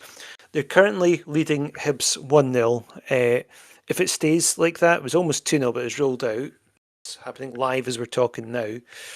If it does stay as a victory for Rangers, they will go, I believe, 9 points behind us, and that's with a game in hand. So in theory, if they did manage to win this game and somehow beat us at Tynecastle, which I don't think they'll do, but we'll come on to that, that would shorten the gap even more, and potentially, if Celtic keep on their current trajectory, provide stiffer competition at the top of the league than even Celtic might do. But I'm getting a bit ahead of myself here. Thoughts on the game then? John, I'm going to come to you first of all. How are you feeling about this game? A lot more confident, obviously, than I would normally playing Rangers. I think it'll be a good game. I don't think obviously they're particularly great. I mean, obviously we picked up form a bit the last couple of games. I think the difference is usually when you play Rangers, you're kind of expecting it to be like their game to lose. I think for the first time in a while, it's our game to lose. Really, it's up to us. If we play well, we beat them. If we don't turn up, we can make it difficult for ourselves. What about yourself, Adam? How are you feeling? I'm feeling really confident, actually. I think we're the better team at the moment. I think put in a decent performance and we should get a win. So actually, almost alarmingly unnervous about this game. So if we do manage to beat Rangers, I don't know what the stats on this would be, like as to when this last happened. We'd be 12 points from 12 against Celtic and Rangers. Trunter, do you think we'll do it? Honestly, like a few months ago, I would have said we'd have rinsed them. A few weeks ago, I'd have said that they'd get us. And now, my heart's saying that we're in a better position. I mean, I think they're on the up. I was oddly confident against Celtic. I thought they were there for the taking. At the moment, I think I'd rather take Celtic again than play Rangers right now. But I mean, like ability wise, and you know the way that we're playing at the moment, I think we should be looking at this as we can take them, and then I don't know, but I think you've psyched me out by saying that they're playing well tonight, and that it was almost 2-0. But no, I think it's still a winnable game. We should be looking at that as 3 points, not even as a draw. I think we've really got to look at that as a win. Now, Joe, you've been kind of half watching the game whilst chatting to us. How do you feel Rangers have played, and do you think they will cause us And who do you think will cause us trouble come the weekend? So I've barely seen any of it because my stream keeps buffering. So I've unfortunately not paid too as much of a interest in it as I was hoping to. They've certainly picked up under Danny Rowe, and I think they've got a bit more. I think they've got a wee bit more about them. However, and as Hibs almost score, they're defending their backs against the wall. But I think there's a possibility that Hearts can give them a chasing, provided start strongly and we're on it. And I think I look back to what McInnes was saying about this the Celtic game, about turning up the noise and hostility, and I think Hearts fans shouldn't need to be told twice with the opportunity that comes with the game on Sunday. Chance to, again, depends what Celtic do, but chance to be top at Christmas is massive. I still think Rangers have got there's plenty of like vulnerability, fragility there. They're not a team to be feared, and they're a team to be got at. Of course, you need to pay plenty of respect because they've got Nico Raskan, they've got Diomandi, who I'm a fan of, and they've got guys who are clearly good players, but as a collective, and they're a bit looking ropey at the back. Do think there's just a great opportunity here for Hearts to do that. What you said, beat the Old Firm 4 times in a season. Last time that happened was 59-60. So I'm really looking forward to Sunday, and I think it's one that Hearts, both fans and the team and the management staff, they should all be relishing. It's easy to forget, obviously, that the only loss they've had this season is against us. Like they've only lost one game as well. Although they've dropped a lot of points to the draws, and they haven't played particularly well. They've lost less games than Celtic have. So that is considering just how poor they've been at times is remarkable. And I suppose that he goes to, cause I've kind of referred to them as, I've said they're a wee bit soft, but they've probably been I've like kind of got a bit more fortitude than they're probably giving them credit for, and I'm watching them here against Hibs, and it looks like they are going to be grinding out a 1-0 victory. And I do think that, I just wonder, it's going to be quite a unique fixture in that you usually come, as you expect Celtic and Rangers to come to Tynecastle and look to dominate and create loads of chances, and you're still, even though you're at home, you're still a wee bit of the underdog, and you're looking to give them a bloody nose. Whereas I actually think there's a chance that Rangers would come and kind of sit off Hearts and sit in a shape and look to play on the counter. And if that's the case, it's just a completely different dynamic to what we're used to. Yeah, it almost feels like we're the Old Firm team in this match. Yeah. It's a strange feeling. Like I've never gone into these games with such confidence, but this season just feels so different. And I think winning 3 in a row against Rangers and Celtic already, well, it's just crazy. But I think we could win. I think we could get 2 or 3 goals against them, to be honest. That's the thing. I think, see if you start the game like we did against Falkirk, and it's one of those where it gets the crowd up and it puts Rangers on the back foot, and there's a real possibility there. And it's one of those where you go to the Old Firm and you're just looking right, like the Celtic game the other week, where you survive that first 20-25 minutes, and then it's on the flip on Sunday where you're trying to land a key blow within those first 20-25 minutes, when you're looking to put as much pressure on Rangers and really ask a lot of questions of them early on.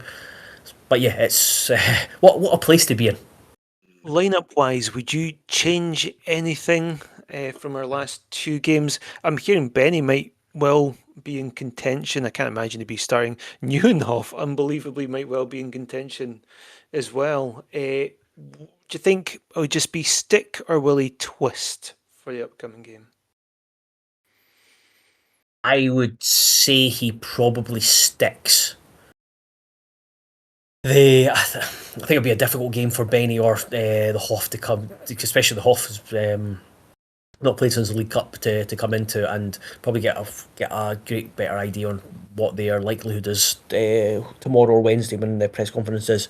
But yeah, I think you just you stick with that team, especially if you're looking at just to have that kind of solidity and be big physical Hearts at Tynecastle in a game against the Old Firm. I think you're happy enough to stick with the winning formula. See, just on Neunhoff, do you think he's someone who could potentially be away in January, or do you think he will have a part to play before the end of the season? I thought he was going to be one of the odd men out in the summer, but then he played. I was actually quite impressed with what his performances in the League Cup, and then he got injured, so it's just not been a great couple of years for him. And yeah, I think he's one of those who's down the pecking order. And if there was interest, I certainly don't think Hearts would like stand in his way. But I also don't think it's one of those where the Hearts will be trying to push him out the exit door. I actually think, I mean, I've said this to the boys before, but I think he's the most complete midfielder we've got. Like, I think he's got a bit of everything, whereas you look at obviously Devlin a bit weaker going forward. Benny's maybe not great attacking wise. Hey! Like, even, I know, like, obviously, as you meant to be a bit more of a mix as well, but he's someone that just, like, if he could just stay fit, I think he would be quality for us. Right, I want to get everyone's predictions before we move into our quiz in that case.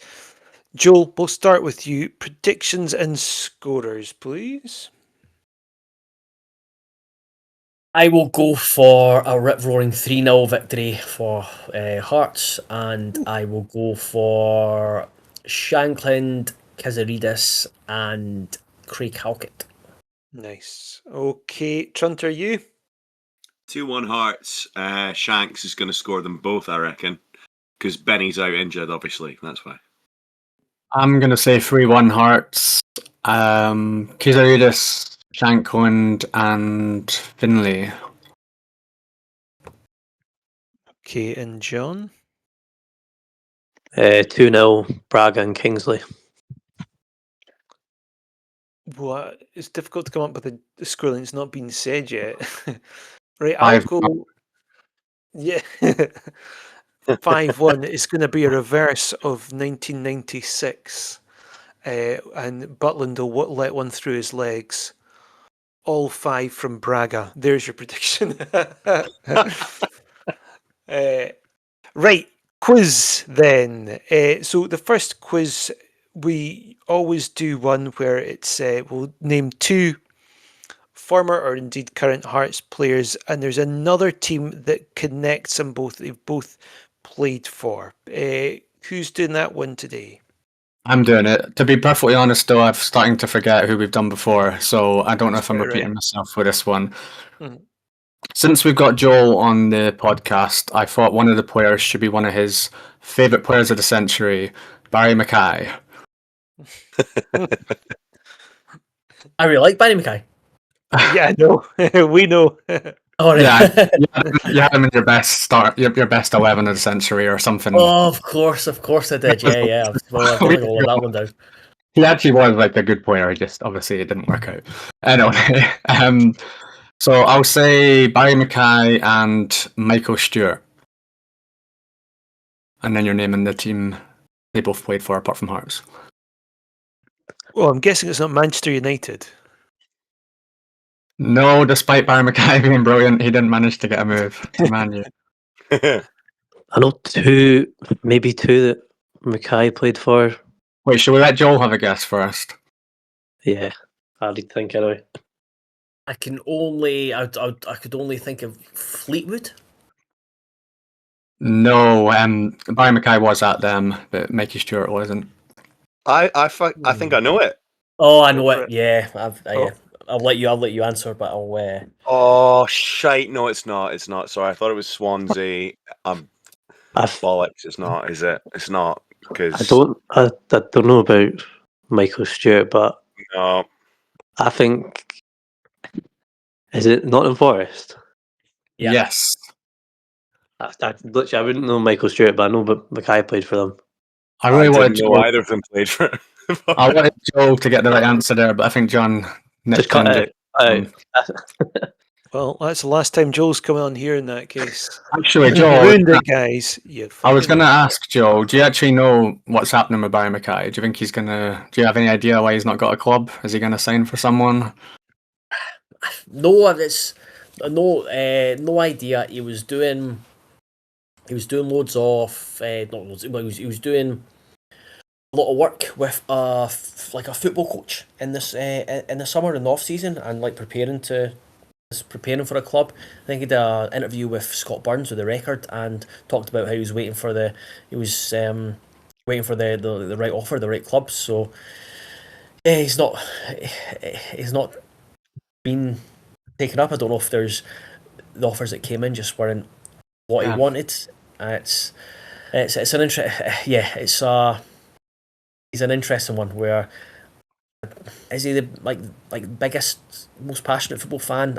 I don't think so. I think he would only be wanting to return to football if it was a club or like a manager he really wanted to play with, which is a shame because for like a season, certainly a season and a half, he was dynamite to watch. Yeah, he had great ability. Just pity it never worked out. Just on that note, just quickly, Josh Ginnelly, have you heard anything about him? Is he still at Swansea or did he get released? He's been a free He got agent for a wee released, yeah. while. Yeah. I don't think he's going to be in Hearts of Raider if that's what you're asking. Ah, bollocks. Reading between the lines there. Gino Ginnelli. He's barely played a game since he left us as well. I know. Right, second quiz then to round things off. Right, I've gone for... It might be a bit of a longer one, but we'll try and go for it as quickly as possible. I've got 30... There's 30 players who I can find who played for Hearts before they were 18. So, I mean, I think the like earliest or furthest back on the list was like 96. So, just think anything after that. But yeah, there's 30 players. I'll give you a point for the player, and if you can say the year that they played, like they made their debut, then I'll give you an extra point. Do we do it in turns and then get lives? Yeah, I'll say, just because there's obviously quite a few of us and there's quite a lot on the list, just say 2 lives. Okay. And I think obviously Guest needs to go first. Mm-hmm. So we're looking for the player and the year. I mean, you can just say the player if you want. Like, you use just like an extra bonus if you get it. I'll give you an extra point. Feel nice. I'll go for an easy Scott Robinson. That was going to be my first one. Yeah, same. He's not the record, he was the record youngest at the time, wasn't he? I think. Still is. Oh, is he still young? Oh, wow, okay. I think so. You want to try and get an extra point with the year he made his debut, or are you happy just taking the 1 point? I will say who gave him his debut. Was it Shaba? I'll go. What's he now? Maybe like 15. So you're looking for 20 years ago. Nah, probably wasn't Shaba. I'll go 2009. No point. I'll give you 1 point for Corbin. It was 2008. Who wants to go next? Yeah, but you always start last, so do you want to go? Yep, I will say James Wilson. You twat. Yep. And 2024. 2 points. Well done. Punter.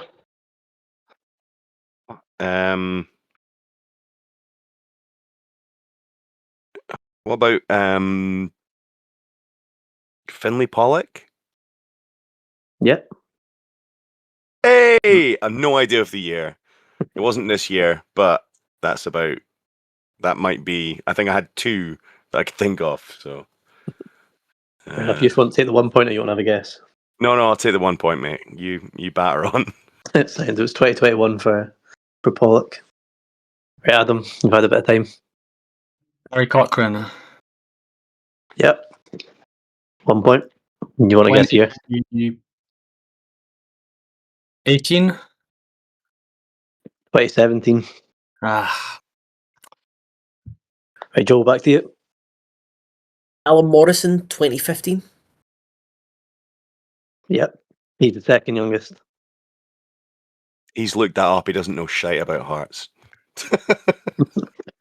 Ironic, there's only 2 days between him and Scott Robinson. I think it was Right. potentially the fourth game in the League Cup. What I found was Partick.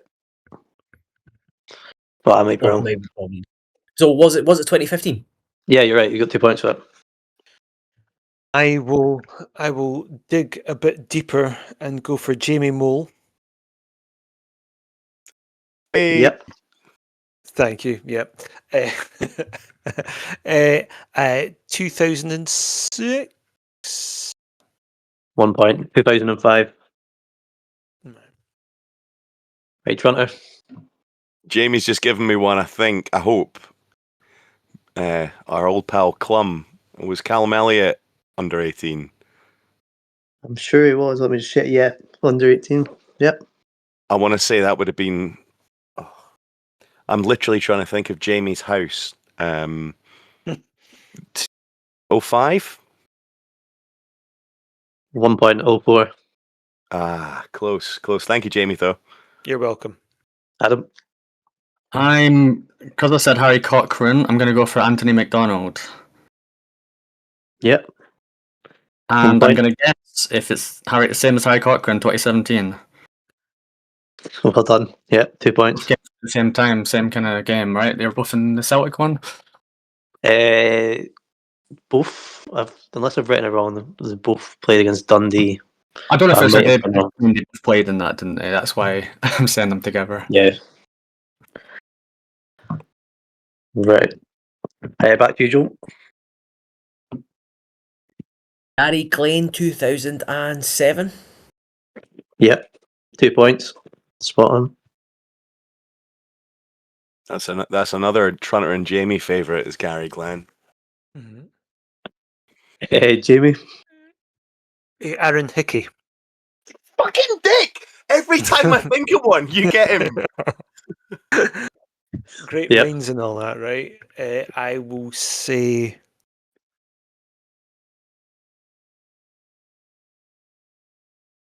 Oh shit! 2018. That might be barely. 2019. Still got 1 point Fucking though. knew it. You just Hunter. made me scare my dog out of the bed. Archie, where you going? He's away. Right. Well, I think I might have one more, but I don't. I think he might have been about 20. But one of my top 5 Hearts players ever, Callum Patterson. Yep. Spot on. Yes, get in. The year shocks me for his one, but have a guess. Is what? The year that he made his debut was a bit of a surprise to me because I don't. But no more hints. But have a guess the year if you want. Oh my god. I think he was playing literally the first year that I'd been back to Tynecastle in about 10 years. Another Jamie one. Was it the 11-12 season? So it'd be 12, 13. 12-13. So 2012 then. Well, take that. You said 11, 12. I can't give you that. But whatever. Look, I'm just glad I got another one after Jamie keeps poaching them out of my brain. Right, Adam. I'm going to go back a bit further. Gary Naismith. Yep, 1 point. Any guess for you? It's either 96 or 97. I'll say 97. 96. Ah, damn it. Lucky. Joe, Lee Wallace, 2004. 1 point. Lee Wallace is on there, but it's 2005. Was it 2005? And it was. I remember him playing in the Scottish Cup replay at Rugby Park against Kilmarnock in 2005. I just thought he might have got snuck in a debut before that. Jamie? Macaulay. I'm sorry, it's really close to the microphone now. Macaulay Tate. Nope. First life Shite. gone. I won't make you say another one. I'll let you get them time to think. So, Thank Hunter? you. I'm totally done. Unless Hjalmar was. It's a wild card. Joel, That's he's the an one, right? our podcast Not regular. Noel. You want to make? Are you actually using that as your guess, or? I've nothing. I've nothing, mate. That's lifeless. All right, one life down. Adam. I'm gonna go Paul Ritchie. Not on my list here, no. Gary Naismith era, but I wasn't sure. Not the life lost. Joel, back to you. There was this Livingston Challenge Cup game where we played a second team. Surely there's someone from there. So I'm gonna go Liam Henderson Yep. in 2014. Spot on, and the game was Livingston. 2 points. Well played. Jamie? Has Ewan Henderson been said? Nope. I will say Ewan Henderson, and I will say 20. Somewhere in 2018. 1 point. 2017. Close Fair though. enough. Mhm. Only you, Hunter, right? had any time to think? I've had plenty of time to think, but it's not been particularly productive. At this point, I'm just trying to think of someone that'd be funny to say. So I'm out. What about Gilles Rousset?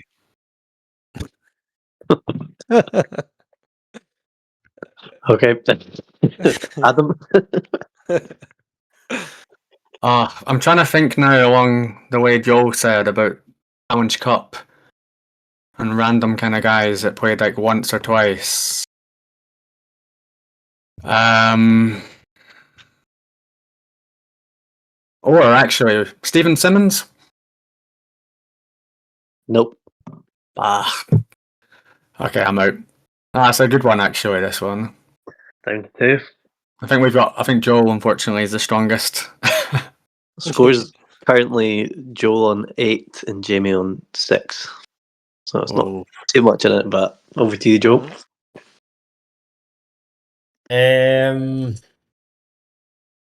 Who else have we got?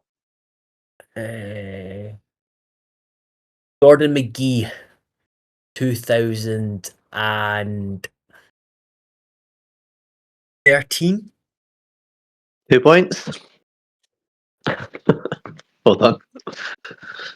Bloody hell. Has Aidan Denham been said at all? Nope. 2021. 2 points for Jamie. Come back. Back to you, Joel. Who else? Will he have been? I don't think he would have been. He'd been under 18.